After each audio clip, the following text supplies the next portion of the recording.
ढाई दशक बाद आखिरकार ठाकरे ब्रदर्स का किला ढह गया। ठाकरे ब्रांड अब खत्म हो चुका है। उनका एक छत्र राज अब समाप्ति की ओर है। बीजेपी की लीडरशिप वाली महायुति ने बीएमसी चुनाव में साफ और आक्रामक तरीके से विकास के एजेंडे को जनता के सामने रखा।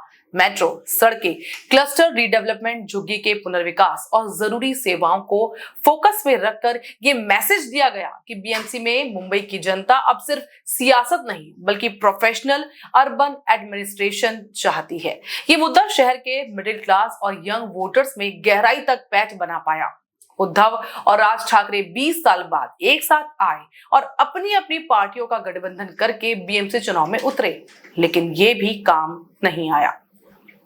ठाकरे बंधुओं की एकता धरी की धरी रह गई और बीजेपी के महायुति गठबंधन ने उन्हें बीएमसी की सत्ता से बाहर कर दिया। ठाकरे बंधु अपने साथ आने को चुनावी गेम चेंजर मानकर चल रहे थे, लेकिन ये सियासी प्रयोग जमीन पर असर नहीं दिखा पाया। ठाकरे बंधुओं का गठबंधन मतदाताओं को ये विश्वास नहीं दिला पाया कि वो बीएमसी को अच्छी तरह से चलाने में सफल हो सकते हैं। बीएमसी चुनाव में उनकी इमोशनल अपील भी बहुत फीकी ही रही। मराठी वोट की बात करें तो उसमें भी बंटवारा हुआ। चुनाव में मराठी वोट एकजुट नहीं हो पाया। वो शिवसेना, यूबीटी और राज ठाकरे की पार्टी एमएनएस और बीजेपी शिवसेना शिंदे गुट की महायुति के बीच बट गया। इसकी वजह से बीजेपी को बड़ा फायदा हुआ। महायुति ने इसी विभाजन का लाभ उठाया और गैर परंपरागत वोटर्स के साथ मराठी वोटर्स के बड़े हिस्से को अपने पक्ष में कर लिया। फिर बीजेपी को माइक्रो मैनेजमेंट जो उसने किया था वो बहुत काम आया।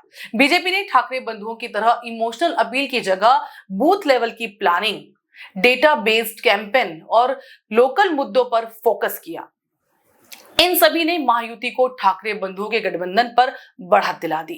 बीएमसी चुनाव में बीजेपी के नेतृत्व वाले गठबंधन महायुति के लिए उनकी पार्टियों की संगठनात्मक ताकत भी बहुत काम आई। वहीं बीएमसी चुनाव में विपक्ष में जो स्पष्ट नेतृत्व और एक साझा स्ट्रेटेजी जो चाहिए थी वो गायब नजर आई। इसमें ठाकरे बंधु अलग और कांग्रेस अलग चुनाव लड़ी।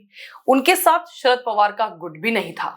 याद करिए, जब लोकसभा चुनाव 2024 में उद्धव गुट, कांग्रेस और शरद पवार गुट एक साथ मिलकर चुनाव लड़े थे तो उन्होंने पूरे महाराष्ट्र में अच्छा प्रदर्शन किया था, लेकिन बीएमसी और महाराष्ट्र की बाकी महानगर पालिकाओं के चुनाव में ऐसा होता नहीं दिखा। बीएमसी चुनाव 2026 ये इशारा करता है कि मुंबई की सियासत अब पहचान नहीं बल्कि परफॉर्मेंस की तरफ आगे बढ़ चुकी है।